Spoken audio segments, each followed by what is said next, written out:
بسم اللہ الرحمن الرحیم۔ السلام علیکم۔ وہ 4 سال کی تھی جب چھوٹا بھائی پیدا ہوا۔ اس کی خوشی کا کوئی ٹھکانہ نہ تھا۔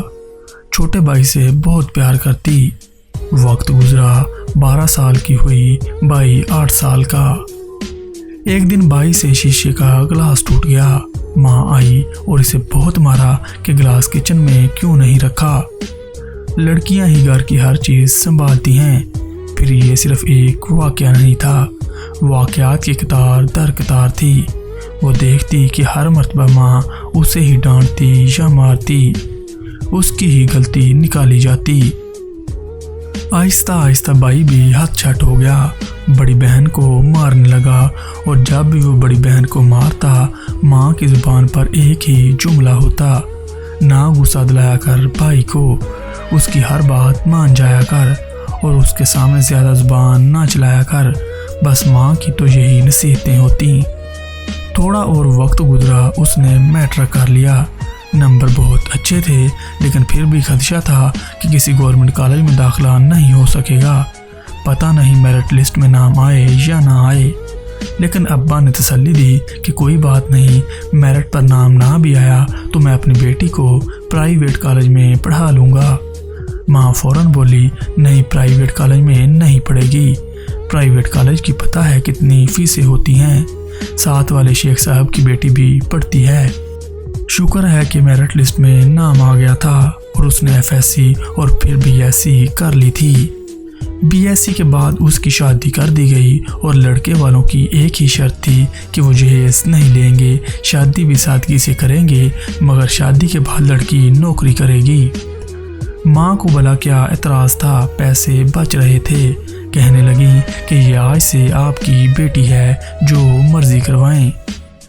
دوسری طرف بھائی نے بمشکل میٹرک پاس کیا۔ اس کا کسی گورنمنٹ کالج کی میرٹ لسٹ میں نام نہیں آیا۔ ماں کی ضد تھی کہ آگے لازمی پڑھانا ہے۔ اسے پرائیویٹ کالج میں پڑھایا، لیکن وہ پاس نہیں ہو سکا۔ مختلف شارٹ کورس کروانے کی کوشش کی، لیکن وہ بھی نہ کر سکا۔ پھر اسے ایک لڑکی سے پیار ہو گیا۔ بھلا ماں کو کیا اعتراض تھا؟ ماں خوشی خوشی لڑکے کے گھر گئی اور رشتہ پکا کر آئیں۔ ابا نے لاکھ سمجھایا کہ پہلے بیٹے کو اپنے پیروں پر کھڑا ہونے دو، پھر کہیں شادی کی بات کرو، لیکن ماں تو خوشی بہت تھی۔ ساری زندگی کی جمع پونجی بھائی کی شادی میں لگا دی اور خوب دھوم دھام سے شادی کی۔ لیکن پھر ایک حادثہ ہوا۔ لڑکی کے ابا فوت ہوئے اور کچھ مہینے بعد خود لڑکی بھی بیوہ ہو گئی۔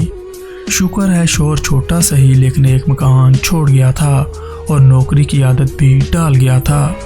وہ اس قابل تھی کہ اپنی اور اپنے 3 بچوں کی جائز ضروریات اپنی تنخواہ سے پوری کر سکے۔ کسی کی محتاج نہیں تھی، لیکن مصروفیات کی وجہ سے ماں سے ملنا کم ہی ہوتا تھا۔ ایک دن ماں کے گھر گئی تو دیکھا کہ ماں پانی میں بھگو کر باسی روٹی کھا رہی ہے۔ ماں کی باتوں سے اندازہ ہوا کہ باپی ماں کا بالکل خیال نہیں رکھتی، اور ماں کو شکایت کرے تو بھائی الٹا ماں ہی سے بدتمیزی کرتا ہے۔ اس نے بابی سے بات کی تو بابی نے انتہائی بدتمیزی سے کہا کہ اگر ماں کی اتنی پرواہ ہے تو اپنے ساتھ ہی لے جاؤ۔ شام کو بھائی کام سے آیا تو رسمی الیکس لے کے بعد اپنے کمرے میں چلا گیا۔ اسے یہ سب نہ دیکھا گیا اور ماں کو اپنے گھر لے آئی کہ جہاں 3 بچے کھاتے ہیں وہاں ماں بھی کھا لے گی، کیا فرق پڑتا ہے۔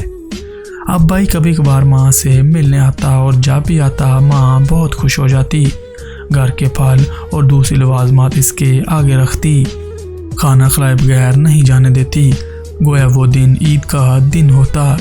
ایک دن وہ دفتر سے واپس آئی تو پتہ چلا کہ بچے بھوکے ہیں اور ماں کچن میں آلو پکا رہی ہے تاکہ بچے روٹی کھا سکیں۔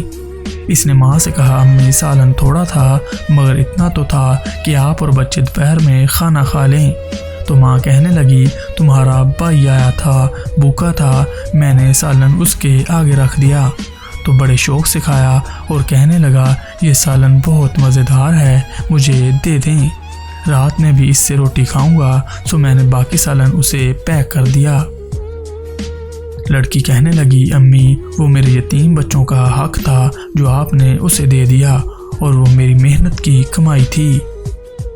ماں کہنے لگی، ارے بدبخت، تجھے پیدا کیا، پڑھایا لکھایا، بڑا کیا، تیری شادی کی، ساری ضرورتیں پوری کی، آج ماں نے تیری کمائی سے ذرا سا سالن کیا لے لیا تو نے اتنی باتیں بنا دیں، تو ہے ہی جہنمی، ہمیشہ جہنم میں چلے گی۔